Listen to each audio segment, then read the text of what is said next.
Hi, I'm Milo Denison. And I'm Kev Bamboo, and this is Rip It Up Reviews. Rip It Up Reviews covers cult movies, specially curated by your regular hosts of Rip It Up Again. Yeah, and in tonight's review, we're taking a look at the 2004 Broken Lizard classic Club Dread, starring Kevin Heffernan and Bill Paxton. But before we get right into it, Milo, you're also currently on an island paradise as we speak, aren't we? I am on a nice little island in the Maldives. So, you know that opening sequence of Club Dread where he gets off the boat and there's like the people standing there singing and playing the music. It's kind of like that, but this is not a party island. This is more of like a couple's honeymoon island or couple's vacation island. So there were people there, and there was one guy doing a drum thing. But other than that, it was just somebody that takes your luggage for you and carries it to your room for you. There wasn't no fun police whistling at you as you. Exactly. There was no fun police waiting for us, but we flew in on a plane, landed on the water to a little dock, and then hopped aboard a boat, and then the boat took us from the plane dock to the dock onto the island. So kind of similar. So nobody's died yet, though. The closest I've got to an island paradise at the minute is my own island paradise cocktail. There you go. Some grenadine in there, and that's about it. Look at that. Perfect. I've been drinking them the whole time. At the moment, I've just got water. So that was the closest I could get to being in the Maldives. Green, crystal clear cocktail. Yep. All right. Yeah, initial takes, yeah. So initial take on the film. So the interesting thing about Club Dread is it came out after, obviously, by the Broken Lizard guys, after Super Troopers. And the thing is, like, Super Troopers was fantastic, like brilliant, hilarious film. And then you watch Club Dread and you're like, wait a minute, this doesn't work. What? Farver can't be like some dreaded hippie massage therapist. Like the characters don't work. And so I think when you initially watch it, it's kind of hard to watch because you're comparing it to that. So you have to kind of separate it from that a little bit before you can appreciate it a little bit more. So when I first watched it, truthfully, I didn't much care for it. But in rewatching it, I think I like it better after a rewatch. I think that's the trouble, isn't it? It's so easy to try and make some comparisons to Super Troopers in the sense of, like, obviously it's a Broken Lizard movie again, so you're looking for those nuances in the film. But I think you do need to, like, separate it straight out. And for me, I mean, it's very much in that kind of, like, there's loads of gags in there, obviously, because it's in that kind of comedy kind of style. There's like scary movie. Yeah. Got the usual old teen, young adult, all the tomfoolery, like just these little, like as if you was, you watch it as a guy, as like you're 14, 15 or whatever. And you've got all these gags in there, Anal Johnson, and then Jenny says, I guess some girls are tighter than others.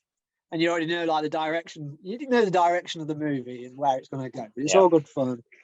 And, there's some pretty hot chicks in there. And it's just set up for a classic horror comedy kind of thing. So, yeah, it definitely hits all of the standard tropes for that type of a movie. Like, beautiful women running around with their tops off, the slasher, the jump scares, that the who's the actual killer. Yeah. No Carmen Electra, but All right, Kev, favorite scene from the film then? Yeah, I think surprisingly, for me anyway, and I was really surprised because when I first started watching it, I was like, oh, the accent's rubbish, but it's any scene with Putman in, because it just grows on me.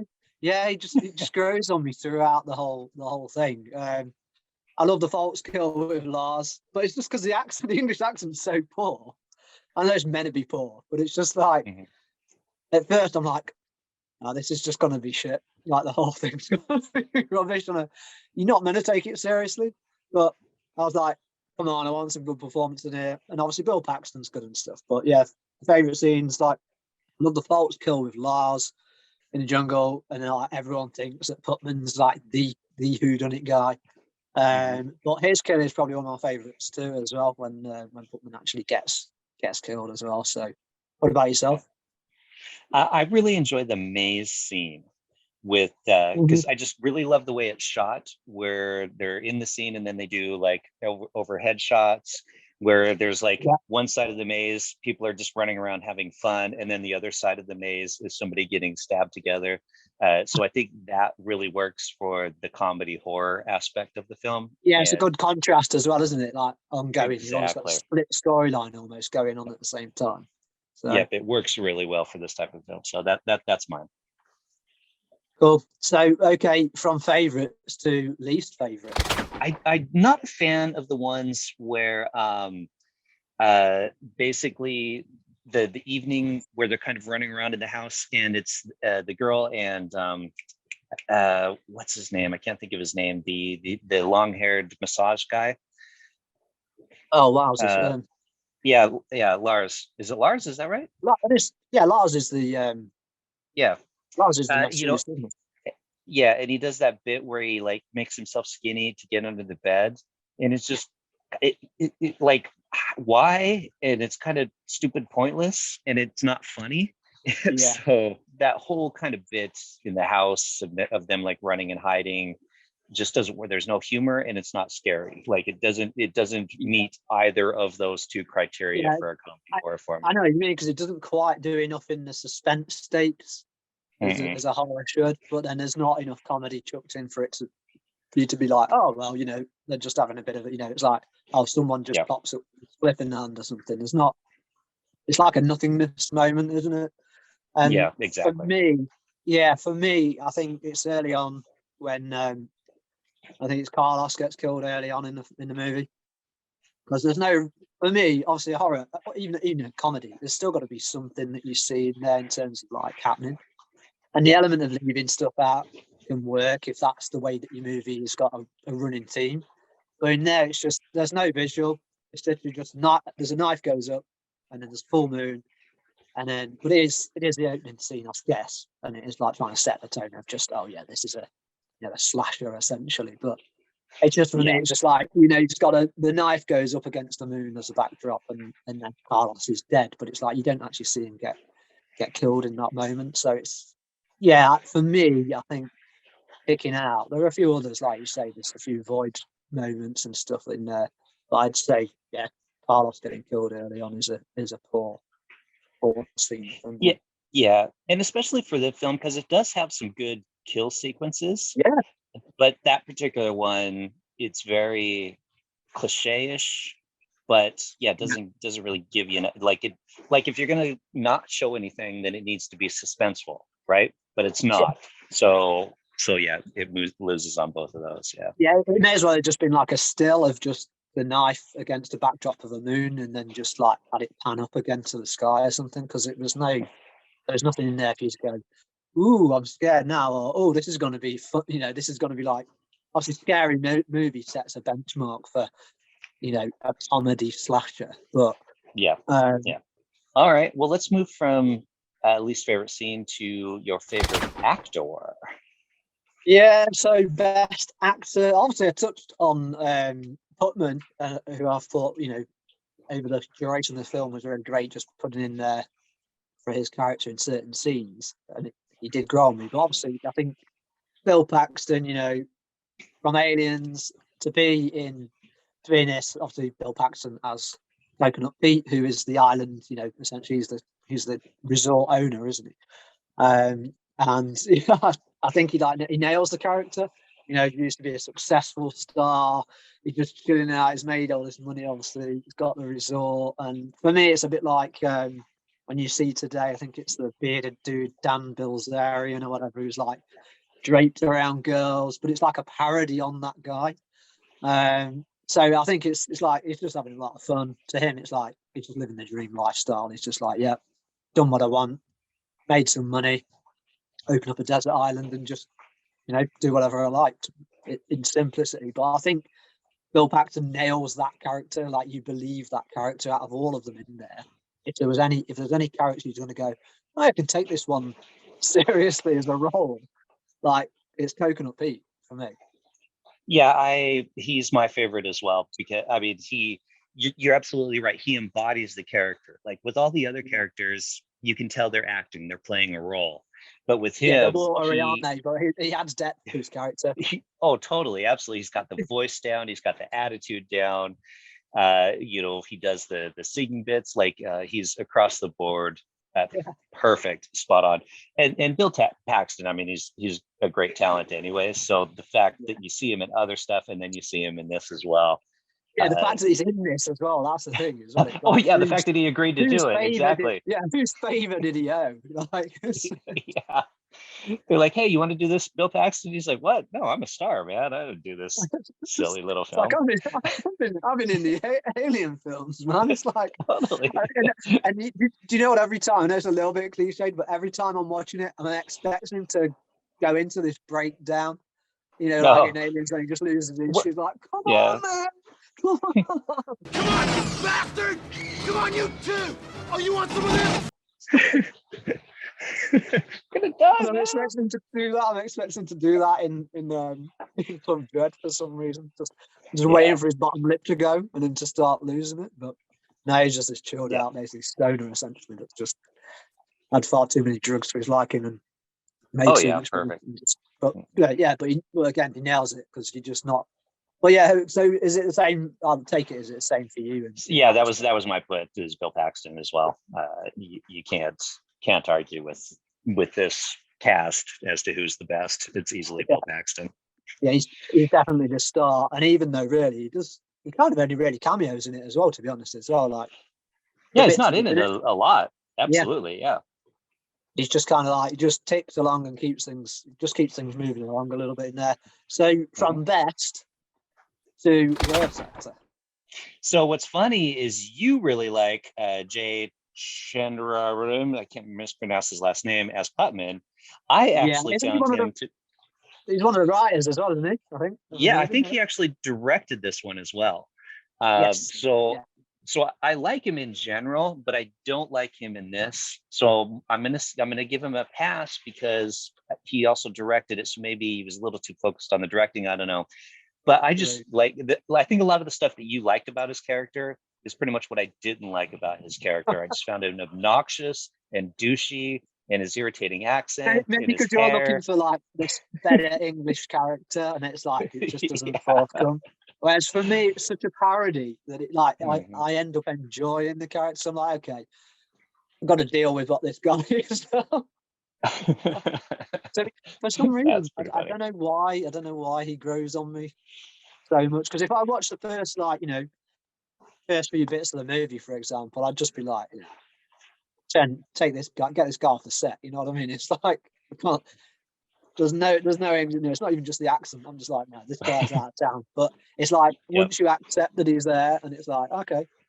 And he does have some decent moments throughout the film as well. And the kill of him is good, especially I think it's the deception element, obviously, that throughout, obviously, most people are starting to go, oh yeah, it's him. And obviously because they're all that, they're all super intelligent characters. Yeah, totally. heavily deep characters, and so like, oh yeah, it's him, and it's like, follow the leader. But with that, for me, and I can't remember the guy's name at all but it's in the very opening, just before the actual the opening sequence, essentially, as the film rolls, and you got the couple are playing. I think obviously it is Jenny, isn't it? Is with the guy. But it's that guy that first gets killed, and it just reminds me of Stifler from American Pie, which in a comedy, that works, and in a horror comedy would work as well. But I think in that opening bit, it's just so hammy, and I'm like, I think it's like a little bit too much from that guy, and then you never see him again anyway. So it's probably kind of good. Maybe they did that intentionally, as like, let's have this really annoying douchebag at the beginning and we just kill him off straight away. So, but for me, it was the worst. All right. Okay. All right. I'll allow it. He's not happy about that. I mean, he's only barely in the film, but sure. Yeah. He's still a character. So it's allowed. Yeah. I can't even, did he even have a name, that guy? I don't. He must have. I mean, I'm sure he's in the credits under something, but I couldn't tell you. He's probably in the credits as first guy to die. First death guy. I think he does, because I'm pretty sure the girl calls him a name. but Yeah, I don't remember I what it and I is. watched it. I went and watched back again, and then I was like, Yeah? no, couldn't. Yeah, No, she so doesn't. Oh, okay. unless I got Oh, the wrong, okay. unless I got a different edit of it or something, another Oh, version of probably it. not. Huh. But yeah, it reminded me Ah, of Stifler from American Pie, and I was just like, ah, a lot of people will be like, oh yeah, I love Stifler from American Pie. Why can you not like that guy? But it's just like, for me, it's the yeah. overtopness of it. But, Yeah, makes sense. so All right. If you directed or shot it differently, what would you do? yeah, I know this is going to be a cardinal sin for movies. For me, it's just Hmm. it's almost I would have had less false dawns or kill moments.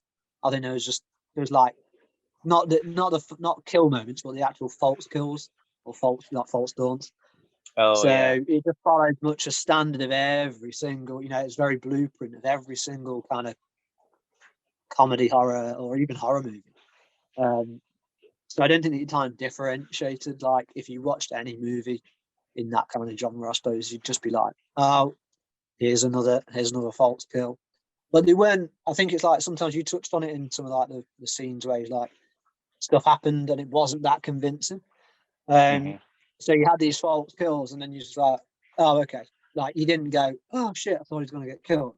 It's just like, let's chuck in another false kill, and it just seemed to be relentless. So I think, yeah, the difference would be remove a few of those false kills and maybe try and suspend, add a bit more suspense for the audience.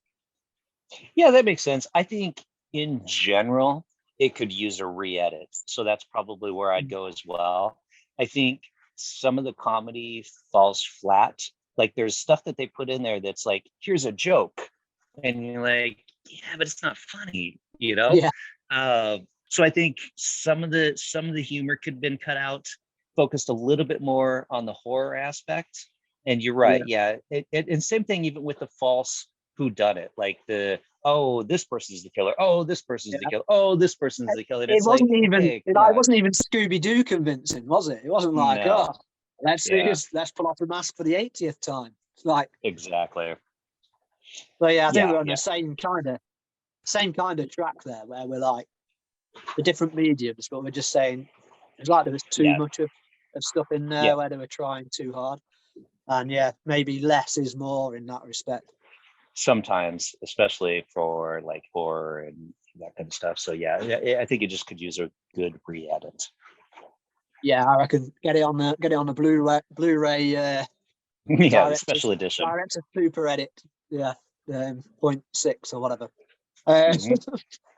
so, but it does get better, and there are good parts to the film. And we're going to kind of Hmm. talk a little bit about the special effects and the kills and stuff like that, because I think that there are some great, especially when you contrast it from the very beginning. Like I said in that that opening sequence where the knife goes up and that's all you see.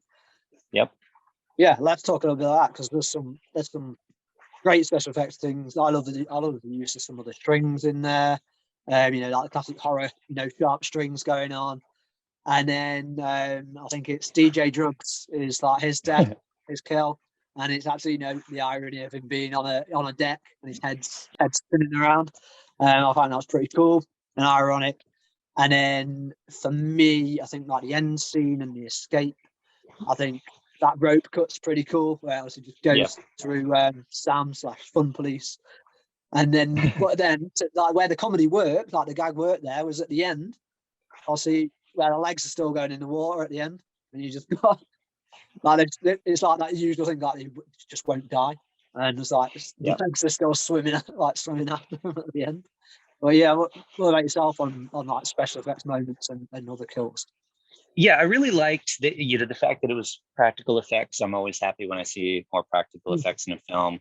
And yeah, a lot of the kills were fun and well done in regards to, like you're right, like that last sequence with the boat going around. It doesn't look too cheesy and fake, Yeah, like it could have. And yeah, I think across the board, I think the kills were really well done. So I yeah. do enjoy the kill effects in the film. And what about any of the score as well, like the company, like any of the accompanying music as well? Things Yeah, that can I think makes a whole. I th- Yeah, exactly. And that's the thing with horror. So much of it is the sound edit that makes it work. And I think they do a decent job in this. I don't think that there wasn't anything as I was watching that I'm like, oh, that doesn't work, you know? So I think it's all right. Again, you could probably play with that some more in the director's cut edit that we were talking about. Yeah, definitely. But I think overall, I think it works. I don't have any problems with the effects in this. Yeah, I'm pretty.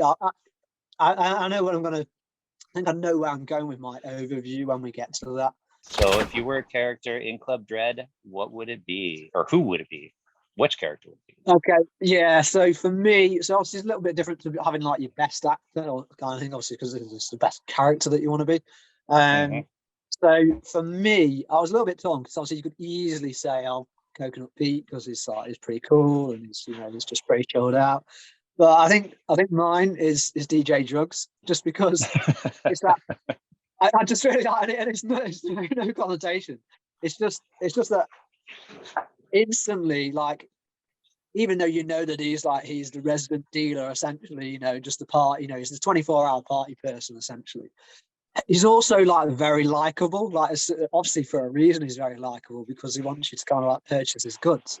But it's like as soon as they get off the boat, and he's just like, "Oh yeah," and then I think it's like Jenny's like, there's always little like kind of not innuendos, but nuances that are like, "Oh yeah, stick it on my tab," and it's just like all these like not so subtle drug references, but like Yeah. DJ Drugs is just like, "Oh yeah, yeah, I saw that." It's like he doesn't care; he's just like dishing everything out all over the shop.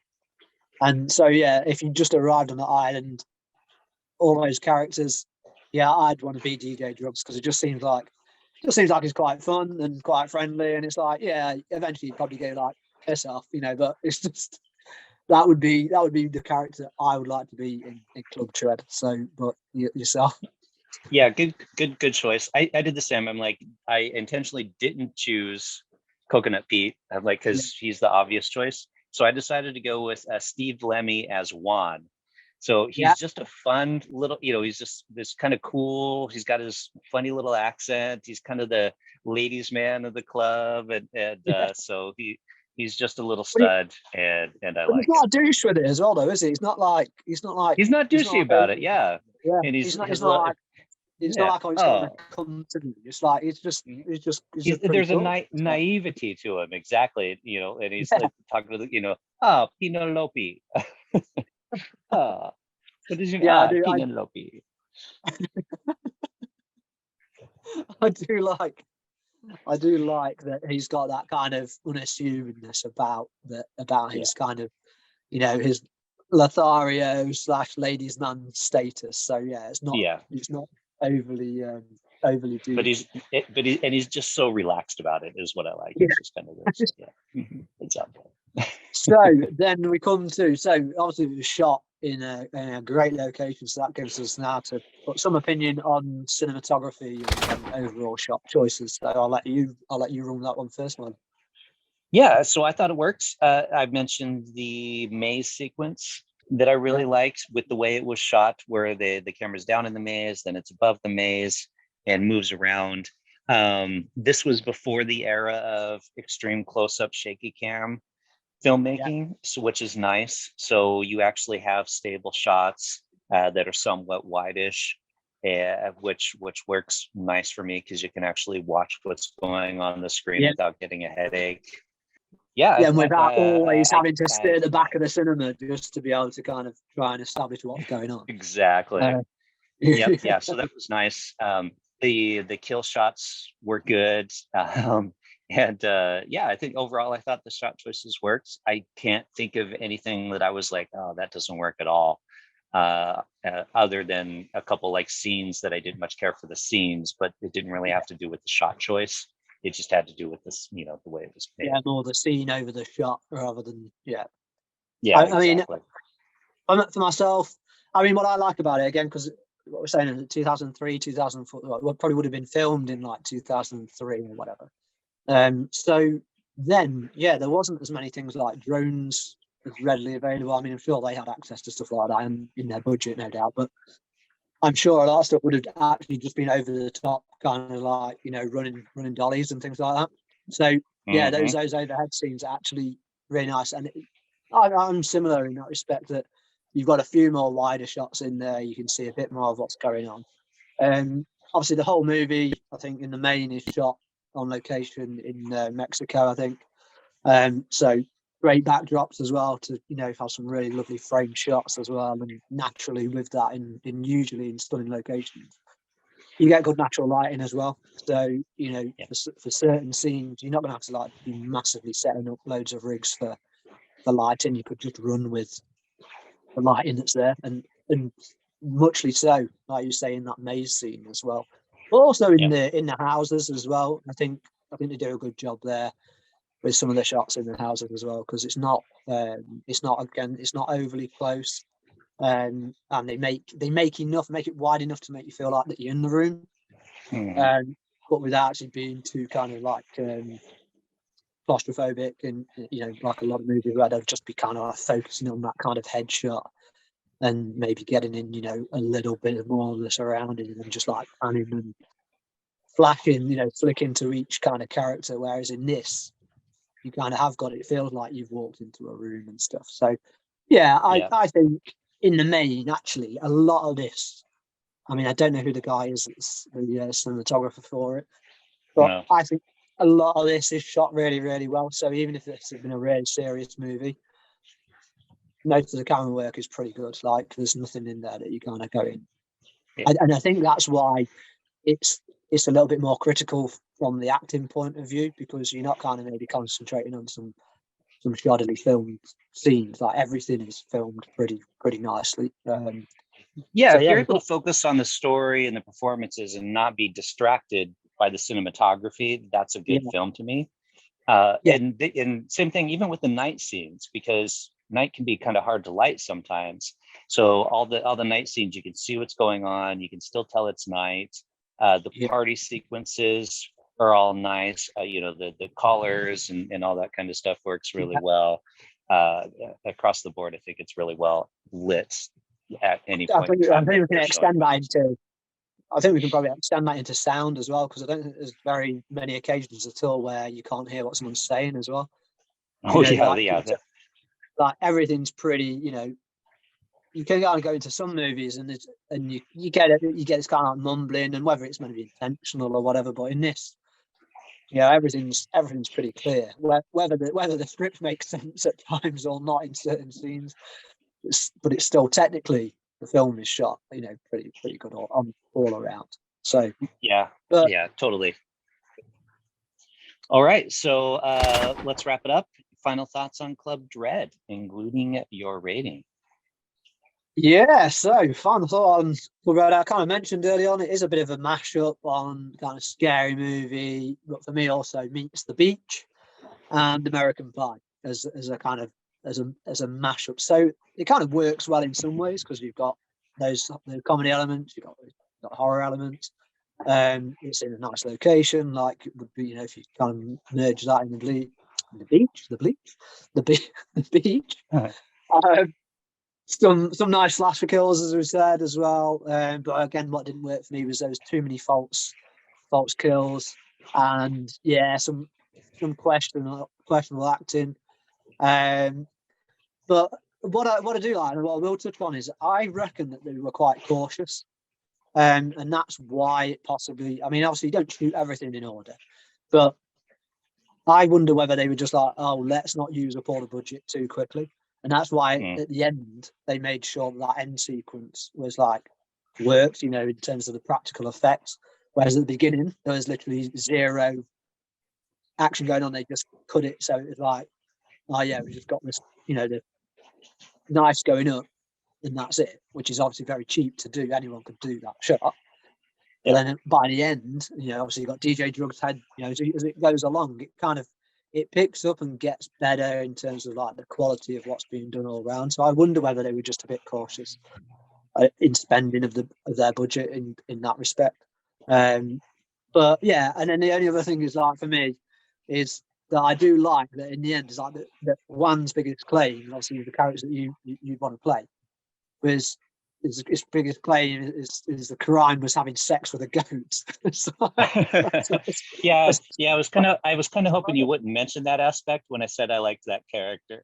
It's kind of hoping that'd be forgotten. Mine been exposed now. It's like, Let's I don't know how many goats disregard. on the body, so Yeah. there's no worries. There's no. Yeah, let's disregard that aspect of the Yeah, character.